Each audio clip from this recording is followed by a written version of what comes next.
جو لوگ اللہ پر ایمان لائیں، کہیں کہ ہمارا رب اللہ ہے، پھر اس پر جم جائیں، ان پر فرشتوں کا نزول ہوتا ہے۔ نہ کوئی غم کرو نہ خوف، خوشیاں مناؤ جنت کی جس کا تم سے وعدہ کیا گیا تھا۔ اللہ کی ربوبیت پر اطمینان جب انسان کو ہو جاتا، میرا رب اللہ ہے، ربی اللہ، انسان کے لیے نہ کوئی کھٹکا، نہ کوئی خطرہ، نہ کوئی خوف، نہ کوئی حزن۔ جو کچھ ہو رہا ہے کس کے اذن سے ہو رہا ہے؟ اللہ کے اذن سے۔ اللہ کے اذن کے بغیر پتا تک نہیں ہلتا۔ یہ کوئی اندھا بہرا مادہ نہیں ہے جس سے مجھے کوئی خوف ہو۔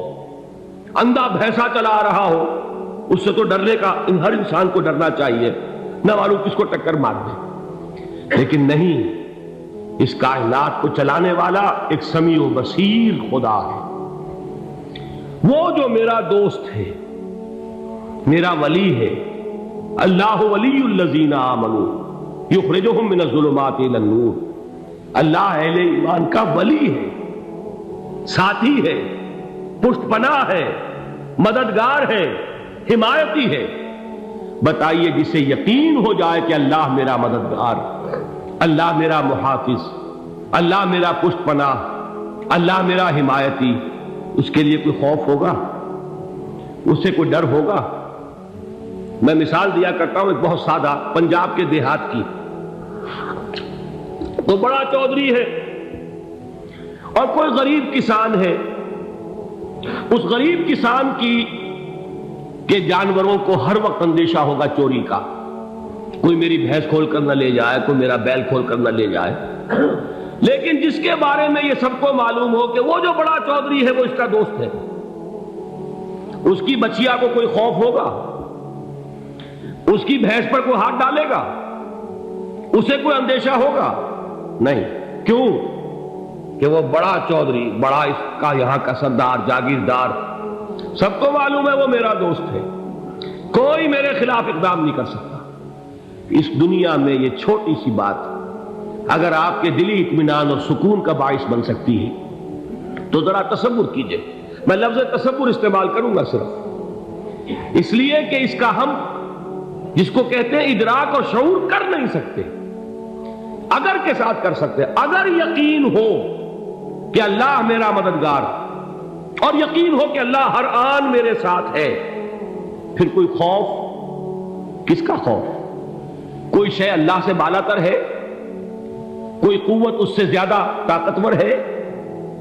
کوئی اس کے ارادے کو بدلنے والا ہے؟ کوئی اس کی مشیت کے آڑے آنے والا ہے؟ یہی بات ہے جو حضور نے فرمائی، یہ ایمان کا حاصل ہے لب لباب،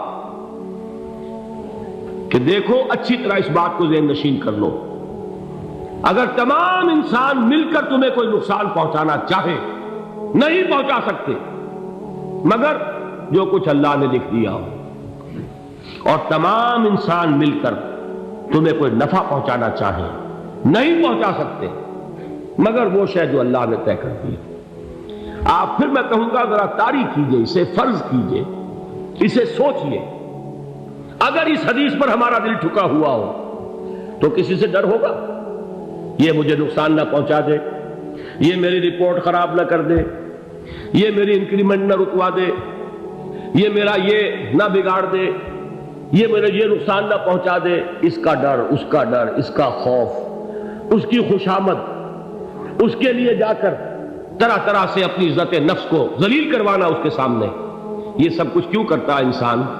جب سمجھتا ہے کہ اس کے ہاتھ میں میرا کوئی نفع ہے، اس کے ہاتھ میں میرے لیے کوئی ضرر ہے، یہ مجھے کوئی غضب پہنچا سکتا ہے، یہ مجھے کوئی نقصان پہنچا سکتا ہے، یہ میرا کوئی کام بنا سکتا ہے، یہ میری کوئی ضرورت پوری کر سکتا ہے، اسی کا نام شرک ہے۔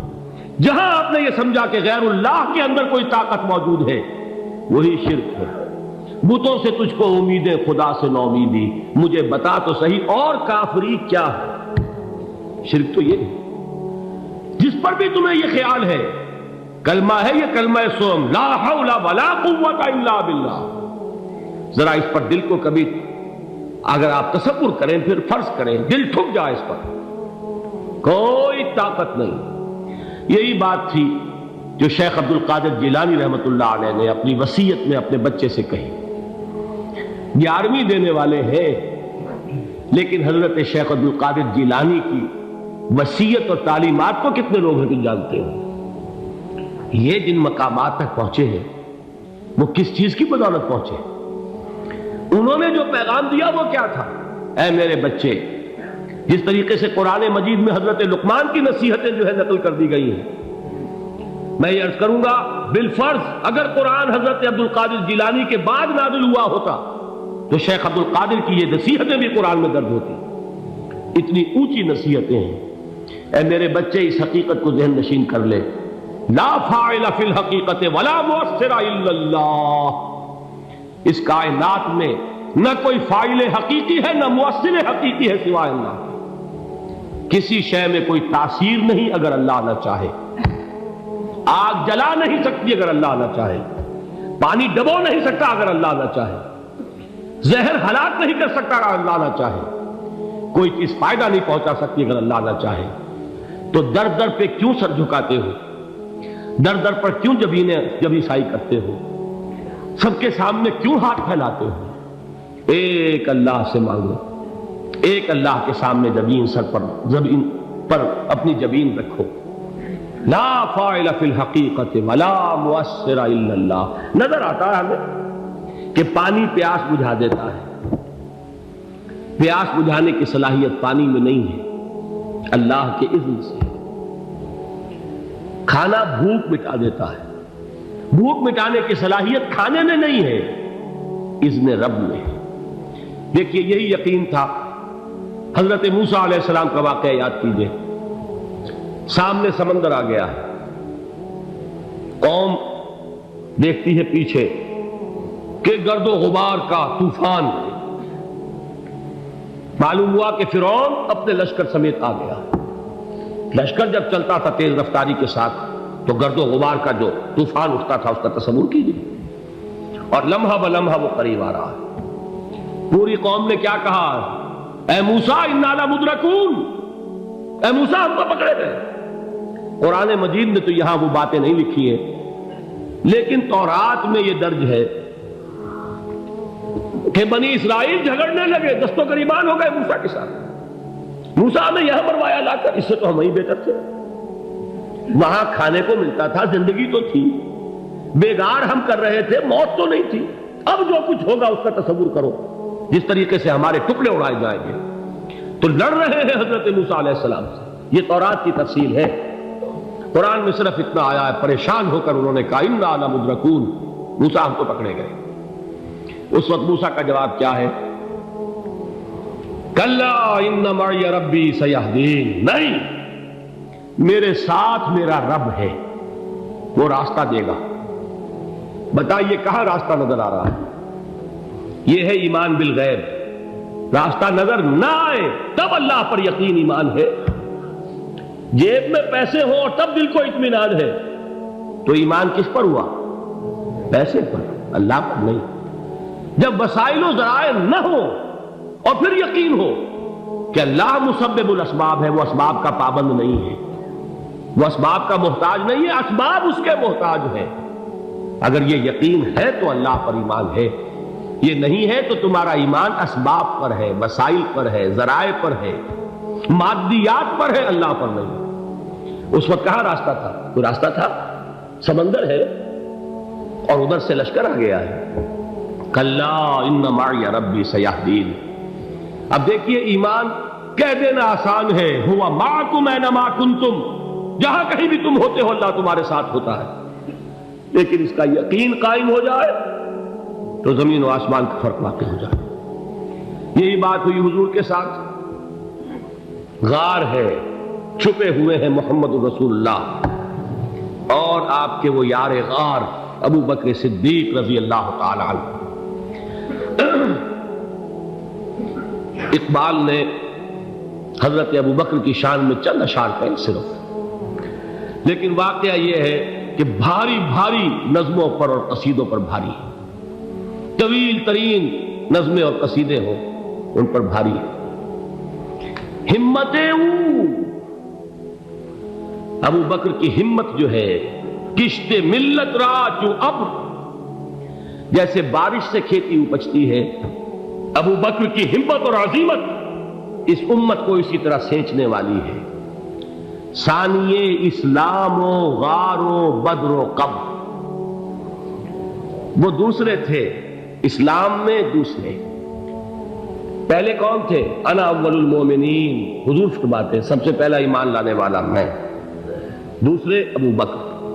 ویسے ہمارے ہاں یہ چلتا ہے اختلاف، حضرت علی پہلے ہیں کہ حضرت ابو بکر پہلے ہیں، لیکن اس میں بڑی خوبصورت تطبیق قائم کی ہے علماء نے، اور بہت صحیح ہے۔ چار کے بارے میں فیصلہ ہی مت کرو کہ کون پہلے، ان کی ایک عجیب تقسیم کر دی ہے۔ آزاد مردوں میں، بالغ مردوں میں سب سے پہلے ابو بکر، بچوں میں سب سے پہلے علی، خواتین میں سب سے پہلے خدیجہ، اور غلاموں میں سب سے پہلے زید بن حارثہ۔ بڑی پیاری تقسیم ہے، یہ چاروں ہی پہلے ہیں، ہر ایک کے لیے اولیت ہے۔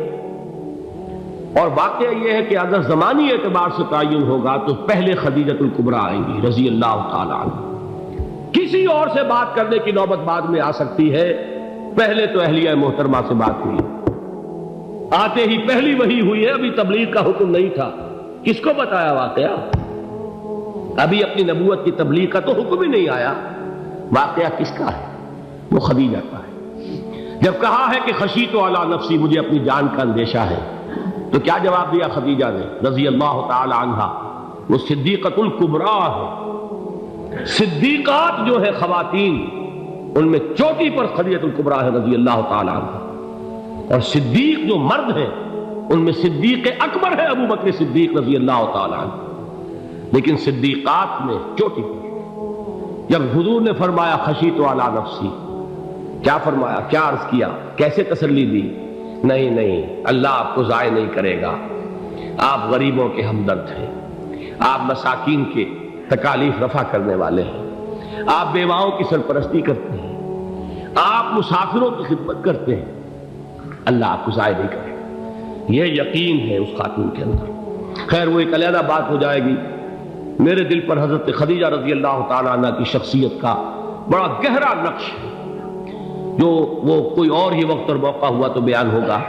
بہرحال اقبال نے ایک مصرے میں جو چار اولیتیں جمع کر دی ہیں، ہمت او کشت امت را چو ابر، ثانی اسلام و غار و بدر و قبر۔ اسلام میں حضور کے بعد پہلے کون؟ ابو بکر۔ غار میں حضور کے ساتھ کون؟ ابو بکر۔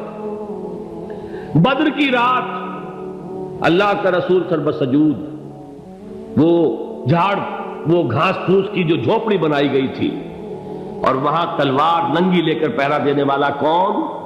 ابو بکر۔ اور اس حجرہ عائشہ میں محمد کے بعد سب سے پہلے دفن ہونے والا کون؟ ابو بکر رضی اللہ تعالی عنہ صلی اللہ علیہ وسلم۔ وہ جو معاملہ میں سنا رہا تھا غار ثور کا، حضرت ابو بکر بھی حضور کے خیال سے لرز گئے ہیں۔ آپ کو یاد ہوگا کہ جا کر پہلے تمام جتنے سوراخ تھے انہیں بند کیا، ایک سوراخ رہ گیا تھا جس کو بند کرنے کے لیے کوئی کپڑا نہیں تھا، وہاں اپنی ایڑی رکھی ہے، تب کہا ہے حضور سے تشریف لائیے، اور اپنے زانو پر حضور کو لٹایا ہے، اور وہاں کسی موذی جانور نے کاٹا ہے، حضور کی آنکھ لگ گئی تھی، اس وقت اس بل کے اندر جو بھی بچھو ہے کیا ہے واللہ عالم، اس نے کاٹا ہے، اس کی تکلیف کی وجہ سے ابو بکر کی آنکھوں سے آنسو ٹپک گئے، حضور کے چہرے مبارک پر پڑے ہیں، تو حضور جاگے ہیں، معاملہ کیا ہے؟ ایڑی نہیں ہٹائی وہاں سے، مبادا وہ جانور وہاں سے نکل کر محمد الرسول اللہ کو کوئی گزن پہنچا دے، ابو بکر کی ایڑی ہے، جس طرح چاہے کھا لے، ختم کر دے، جان نکل جائے تب کوئی آنچ آئے محمد پر تو آئے، لیکن جیتے جی نہیں۔ وہ ہے ابو بکر حضور کے خیال سے۔ اس وقت حضور نے پھر اپنا لعاب دہن لگایا ہے، اور اس سے پھر آپ کی تکلیف ختم ہوئی۔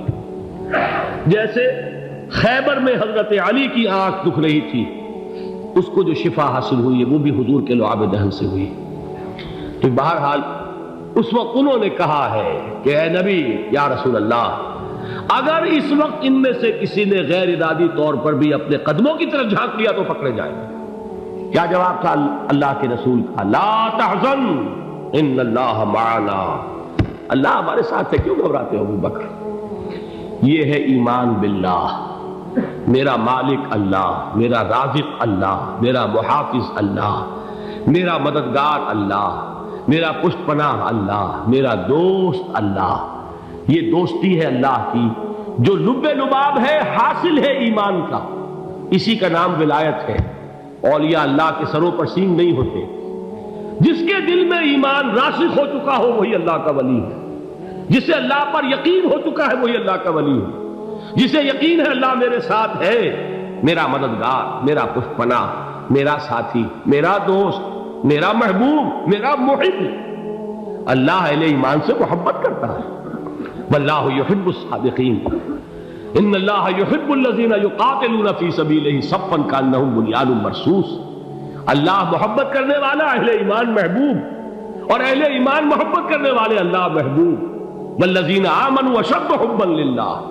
آپ تصور کیجئے جسے یہ رشتہ ایمان یا رشتہ ولایت حاصل ہو جائے، الا ان اولیاء اللہ لا خوف علیہم ولا هم یحزنون، آگاہ ہو جاؤ، اللہ کے دوستوں کے لیے نہ کوئی خوف ہے نہ کوئی حزن ہے۔